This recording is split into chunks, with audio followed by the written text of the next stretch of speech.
focus today is tips to ensure the district and school level collections kind of work hand in hand.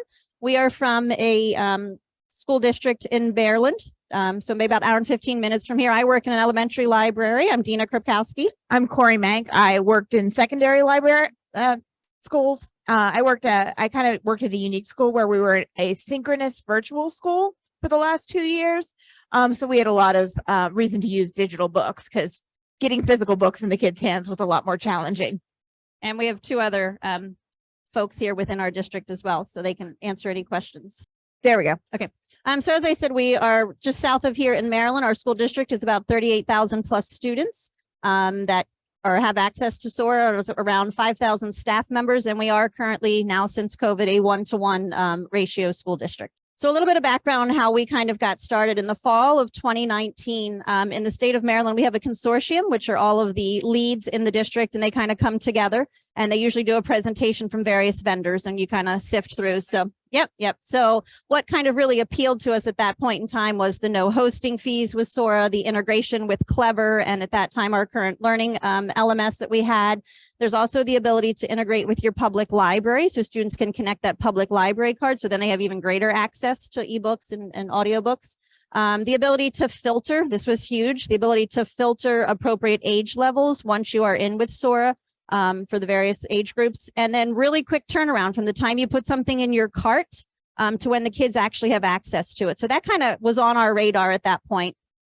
So then spring 2020, right? So at that point, we had started with an identified librarian at each level, elementary, middle, and high. And they were kind of going to be our Sora leads and start to put together our first cart of books that we were going to purchase. When we kind of work through, well, what's popular, what are our curricular connections? Sora is a great resource overdrive to, like, they'll say, well, look at these books, you know, what are your winners for your state and everything. So we were able to kind of put that list together. And then they shared, the elementary, middle, and librarian came together and said, well, where are duplicate books? And you'll kind of see in a little bit the structure, you know, middle school kids have access to everything that's also in elementary school. So, you know, if we came up with the same book, you know, we both don't need to purchase it and those types of things. So we kind of did a comparison of our list there. Oh, there we are. Yeah, that's much easier. That's one of the things, and we'll kind of come back this to a little bit, is pay attention to the lending models on the various books that you are purchasing. You know, there's one copy, one user.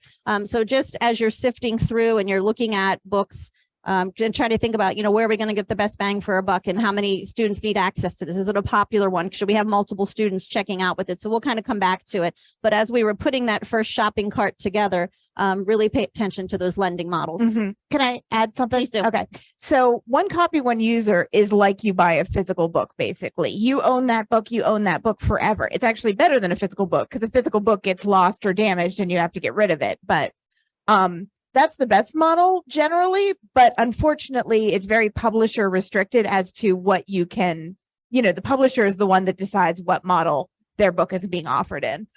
So these four are library models. So it's like you checked out the book from the library. Then it goes back on the shelf. It goes back on the shelf. And then anyway, class sets are a little bit different, and we'll talk about those more later. And if you have questions about that, I've worked extensively with the class sets, so I can probably answer it. So after that first shopping cart was there, we're now into fall of 2020. So at that point, we were ready to train our librarians, since every school was going to have access to Sora, and in turn, the librarians became the lead within the schools. So how do we get that out to our students? How do we get them for using it? In elementary schools, we are scheduled. We see the kids 45 minutes a week. Secondary is a little bit different. They're doing that kind in tandem. Yep. Mm-hmm. So it looked a little bit different across the structure. So elementary, that's when we used that time when they came to us. We did a lot of modeling of how to access books on there. We had a whole parent piece at that point. You know, how do we access the books from home and get linked to those types of things? English class was kind of their conduit, getting all the kids in during English class at the secondary level as well. And then note the date. This was fall of 2020. Yeah. So we were completely virtual. So we were doing this all online, which was really timely. It was perfect. Yeah. There was also the other component, the other facet, it was faculty introduction. And so it's a resource for faculty, right? So now that they have access to it, their own personal reading books as well. So we had a lot of newsletters, a lot of video introductions. And so Sora Overdrive also has some video components for sharing things, but then we as teachers, you know, as we were adapting during COVID, we'd make a lot of how-to videos and share them with parents and everything. So the parent introduction newsletter, and then on the next slide or two was just kind of that overview we gave to parents. You know, they could scan that quick QR code, which went to a video on, you know, here's how to get your child in there. Because kindergarten, pre-K, we weren't walking them through these steps when we were virtual. They couldn't forget it. They were sit and get for a little bit after a while. But so this was just kind of a resource. And then we also told them how very easy it is for them to connect to the public library. And so as long as they have that public library, a digital card, it's just even greater access to resources on there. We now have a partnership with our public library where they don't even need to have a library card from the public library. As a student in our school district, they automatically get a public library digital card, which is a great asset. Yeah. So as our journey kind of continued, phase 3, which really kind of is 2021 to present. So we went through all that time during COVID. And so we started with our initial purchases as a district. Everyone had access to the same, but then each school had their own budget. So then, you know, I could purchase books that just the kids in my school had access to as well. And that's kind of how we functioned for the past couple years. Ebooks and audiobooks, school purchase. And then we kind of continued with that county model as well. And we'll talk about just looking forward a little bit. Purchasing class sets. Corey can talk about that a little bit with curricular connections. We do still try and maintain Sora leads that meet on a regular basis and say, okay, where are we? Let's look at some of our data, which we'll go through in a little bit. What do we want to add to it? So the data will drive kind of everything that we've been making purchases with. We also have a library program team. And so we would meet with Sora. We saw lots of different models of things, and they kind of brought us onto comics and magazines. So we've picked up with that this year, and the kids just love it. You know, the magazines have any number can have them checked out. It's not like you got to put a hold on it. So that's a nice feature, and access to comics. The library level leads. This is really important. Keep in mind if you look into it. We get to review the books and the comics that come out, so we can say they felt that maybe was good for this audience, but in our district we know that won't fly. We can move that off that list, so you have that autonomy to really look and see where that falls. And having someone in your district to do that is definitely a key point. So that kind of really brings us up to where we are now. Okay. Yep. Go ahead. Yeah. So Dina was just speaking about the content access levels. So that basically limits who can see what items. So the juvenile, everyone can see the juvenile books, but that's primarily geared toward the people from elementary school. They're mostly elementary. There's always crossover. You know, I have high school students that want to read Diary of a Wimpy Kid. That's fine. But they would go into the elementary collection, and it's all blended, but the kids don't know what they're not seeing. Yeah. I think that would be fine. You would just have to make sure you look at because what we do is we use the publisher defaults, and then we go in and change it if we think it's necessary. I'll show you a copy of a Sora record or a Overdrive Marketplace record later, and that has what access level is at, but you can change it fairly easily. It's pretty easy to change. So if you wanted to make sure, okay, I don't really want my 4th graders seeing this, but I want 5th graders to be considered in middle school, I think you can set that up with Sora to say, okay, this is our range. You know, when they come in, you know, when we bring the data in for the students, we want K through 4 to be in this group, 5 through 8 to be in this group. And yeah, so young adult is middle school and adult is high school. I just wanted to point this out because it seems, as a librarian, a little bit counterintuitive for adult to be high school and young adult to be middle school. But I believe, I never actually got confirmation of this, but I believe Sora borrows this from the public library, like Libby, because they only have 3 pots. But it makes more sense for the 3 pots to be here. So we were just speaking of managing access levels. This is how you do it. You can search for the book by title, or you can look at, there's a lot of different ways to search for it. You can look at it by your most recent order date, or you can, you know, search for them individually, and you can see that it'll say, okay, this is the access level, you want to add it to this and this, and you just check boxes. It takes a little bit of time if you've got a ton to do and you have to type in all the titles, but it's really not hard. And like I said, most of the time I've found that they come in pretty much where we want them. Yeah, there's just sometimes a couple of titles here and there that you're like, we might just want to make that a little older. Oh, also with the collections, like your comics and your magazines, if there's a title you just don't want that's part of that collection, you can just weed that title. So for instance, like Rolling Stone is in the magazine collection, but Rolling Stone sometimes has some controversial stuff, so maybe we don't want that in our school. We weeded that one and it was not a big deal at all. Here are district usage reports. You can see how we've trended over time.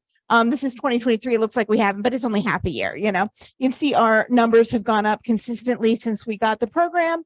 The light blue is audiobooks. The dark blue is ebooks. The vast majority, I think, of our students prefer to read ebooks. We also have a much larger ebook collection, so it's kind of. This is our district level data. It shows the breakdown of our titles. So again, like vastly more ebooks than audiobooks, and then magazines, that's part of our collection.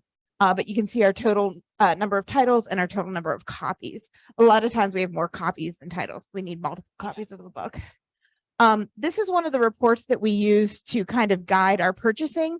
The holds report, it shows you how many titles we have on hold. So you can see, like, everybody wants to read this Love from the Crayons book. We have 202 holds on it. And we have we had you can't see the copies, but we did not have that many copies. Yeah. And it'll tell you when you click on it, what school has the most holds. Like, so you can really drill down and get granular and say, and you can also filter the holds by your particular, if you're a big district like us, you can filter the hold by your particular school. So if I saw, 50 of my Swan Creek kids wanted this one particular book, I'd buy a couple of copies specifically. And when you buy it for your school,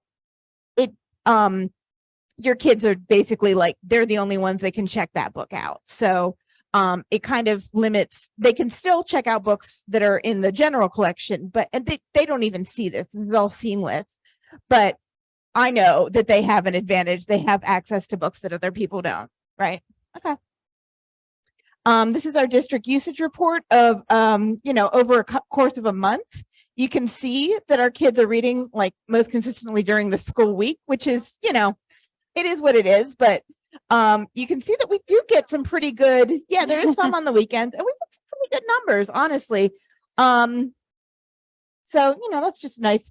There's all of these reports are in the Overdrive Marketplace platform. You can see all kinds of data. You can run the data very specialize it, hone in on what you exactly want to see. One of the things that Sora offered, I don't know if they've always offered this, but we just heard about it this year, is a diversity audit. So you can actually run this against your collection. You can see where your areas of needs are as far as diversity collection. You can see how many books are considered diverse. And this is really helpful for us, especially breaking it down by the age level too. So you can really see what areas, there's always this, I don't know. I've run diversity audits before and you're like, oh my gosh, how did we have no titles about, people from Korea, And so it's not just the diversity categories, but it also looks at where are my formats? How many ebooks do I have? How many audiobooks do I have? And so it's a wide range when we say diversity, not just where we are in our country right now, thinking about diverse titles. So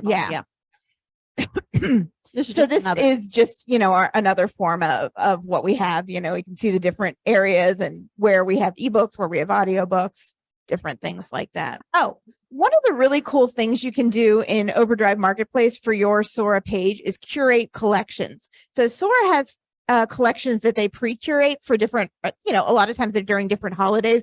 It cracked me up. I was delighted to find that there was a May the 4th collection of all Star Wars books, and it goes into your collection and pulls specifically from your collection that, you have these titles. You can also curate your own. So Black Eyed Susan is a book award that we do in Maryland every year. Like it's from the Maryland Library Association. They pick a bunch of titles and then the kids can vote for their favorite. So this is our collection of picture books. That's a really nice feature because you know, a lot of kids want to read these books. If we have them on Sora, that's an alternate way for them to read them. They can get them from there. And it also kind of promotes them a little bit too. Especially if you do a book club. Exactly. Like I've done a book club, and so you need 8 copies, and then so that's how I know how to purchase. But that is what students would see. So this is a forward-facing student, that little green section there. Yeah, so I just put the books in a list, and then they automatically populate with the pictures. And you can also move them around the screen and highlight them and customize that page for your own personal use. So these are a couple of things that we just like tips and tricks, things we've figured out that we have to think about as a district, because the first thing, and I think the most important one, is that you have a commitment to fund this at the district level. You can buy books that last forever, but your most popular titles are going to expire after a certain amount of time. So you need to make sure that you're keeping up with the collection, keeping it relevant. And even if they didn't, you would still want to make sure you're buying new books to keep kids interested in the platform and keep kids using it. You want to think about your lending models. You also want to think about your format. I didn't put that on the list, but you know, do you have a need for the audiobooks? Do you have a large number of children that want like for the Black Eyed Susan books, we always buy both because some of our kids may want to participate in that program, but they don't necessarily have the reading skills to read it. So the audiobooks are a nice fit. And you also want to, you know, pay attention to what your district's purchasing, versus what you're purchasing at your school level. That can be something that you really want to pay attention to. Like, again, with the Black Eyed Susan thing, if my school's really active in that, the district purchases some, but I might want to purchase some specifically for my students. The Sora representatives are really good about specialized lists. Earlier this year when we were doing our purchasing, our Sora lead was like, somebody who worked at our district was like, okay, I'm going to ask them for books like this that are highly reviewed, that are award winners, that are on this particular list and have been published in the last 2 years. Like, got very, very granular. And like 5 days later, we had 3 $5,000 carts that we could choose the books from. So it really did a lot of that pre-work for us, and then we could go through and make the best decisions and saved a lot of time. Think about the time of year. So if you only do one purchase a year, I don't think that's necessarily the best model. I think it's going to work better for us to purchase a couple of 2 times. So you're constantly getting those new books in, which is going to keep the kids involved. And the Sora automatic created carts, they automatically curate carts based on things like, here are your titles that are about to expire. Here are your titles that have a lot of holds, and that can be really useful too. And there is some work that needs to be done at the district level for things like the Sora Explore page and the user access level. So it's good to have one person or a team of people that are, depending on how big your school is, that are committed to doing that. That's when you move them from grade level to grade level. But you need to have one person that can kind of manage that. You do have various access levels within your marketplace. So, you know, Corey was kind of for our district, and then from there you have librarian access, and then you can even go down to teacher access. So yes, you kind of have tiers there that you can work through, which is really nice. And you can set them specifically. If you want them to be able to make carts, you can select access levels for that. If you want them to just be able to see their classes and see what their kids are reading, which is what we have at the teacher level, or assign titles, they have a lower level, but they still can do some stuff in there. I think that's basically, does anyone have any questions? That's fine. I appreciate that. Yeah. Did everyone get the raffle ticket